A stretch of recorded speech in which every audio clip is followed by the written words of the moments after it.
Al bismillah odan keyin savob. Nechi savob? Maf'ulun fi. Maf'ulun fi.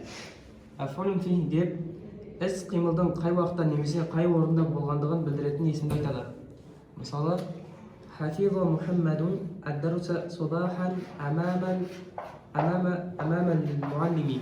Мұхаммед сабақты таңертең мұғалімнің алдында жаттады.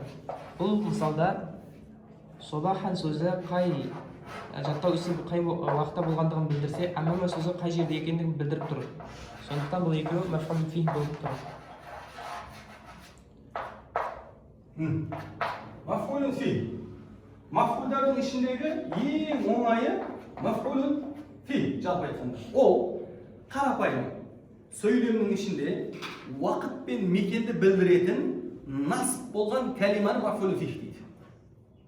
Сөйлемнің ішінде мекен мен заманды білдіретін мансуп болған кәлиманы maf'ulun fi дейді. Неге мансуп болған кәлима деп жатырмын? Өйткені кей кезде бір кәлима болады, мекен мен заманды білдіреді, бірақ мәбни болады. Бұларда маф'улун фих болады, бірақ фи махалли насып болады. Фи махалли болып маф'улун фих болады. Ал бірінші білуіміз керек болған нәрсе маф'улун фих қашан? Егер де біздің бір сөйлеміміздің ішінде уақыт пен заманды білдіретін мансуп болған кәлима болса, онда оны не дейміз біз оны? Маф'улун фих дейміз. Оңай. Мысалы, хафиза бұл не? Фи'л.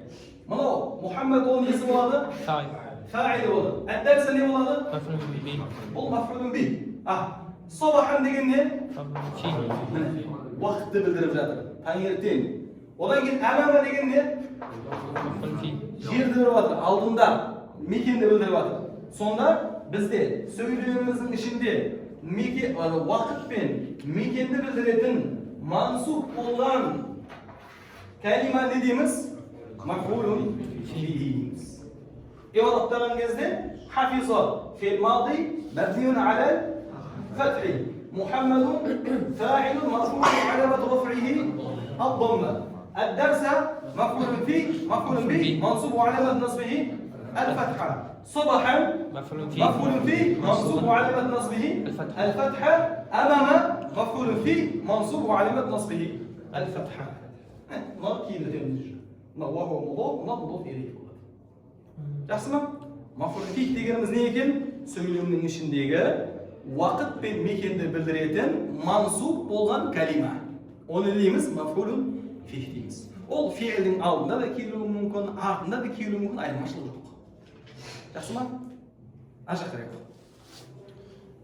Осы мысалдардан түсінгенімізден маф'улун фих заманды және мекенді білдірген есім. Заманды білдірген есімге зорф заман, мекенді білдірген есімге зорф макан деп айтамыз дейді. Зорф заман. Маф'улун фихтің заманды білдірсе дейміз оны? Зорф заман. Ал мекенді білдірсе зорфул макан деп атаймыз дейді. Жалпы маф'улун Европта зорф заман, зорф макан деп бөліп айтсаң да болады, не болмаса маф'улун фих деп айтып кетсең де болады. Бітті ма тағы? Бітті. Міне болсын. Мысалы, жаттығуларыңға бізде 61-ші жаттығулы берген. Төмендегі сөйлемдер зарф заманға зә, зарф мәкенға мим әріпін қой. Яғни мекен мен заманы не істеп шық? Айырып шық. Мысалы, собаха. Зорф заман. Таңертең деген сөз. Заман дұрыс па? Мәун. Су. Мекен ба? Жауап жоқ. Мәун деген әшейін есім бұл. Зат есім. Просто сендерді бар болған не шатастыру үшін қойған дүние. Дұрыс па? Яумун. Заман. Зор заман. Ләйләтун. Зор мәкән. Зор заман, я? Бәридун. Жоқ, бұл ұштау. Бәриюн емес бұл. Бәридун деген нәрсе парсақ дейді. Кезінде бір хат таситын адамдар бар ғой. Мысалы, осы Сарыағашта бір кісі хат жазды. Оны Шымкентке жіберейін деп жатыр. Шымкентке шейін 120 километр бар. Әр 30 километрде, немесе әр 40 километрде ат қоралар болған. Ол жерде ұшқыр аттарды дайындап отырады. Хатты алады біреу, атқа мінеді де шабады. Сол кеткеннен 40 километрге барып, ат 30 километрге тоқтамай шауып барып тоқтайды да, ол хатты не басқа біреу алып, армендерге шауып кетеді басқа атпен, немесе сол басқа атты ауысып әрмен қарай шауып кетеді. Міне осы аралықта бәрейт дейді. Сонда ол не болады? Зорф мәкан болады. Ар жаққа ямину мәкан, тахта, ғадан. Сол сияқты ауыстырасыңдар. 62-ші жаттығу төмендегі сөйлемдердегі мафулун фихтерді көрсетіңіз. Мысалы, тарактул китаба фауқал курси. Фауқа не болады? Мафулун фих мансуб аламат насби аль-фатха. Таштадду al-харарату авана ас-сайфи. Авана деген арасында. Авана ас-сайфи деген аван арасында зорф не? Заман. Азхабу илейка лейлатал джумаати. Лейлатал джумаати деген зорф заман болады екен.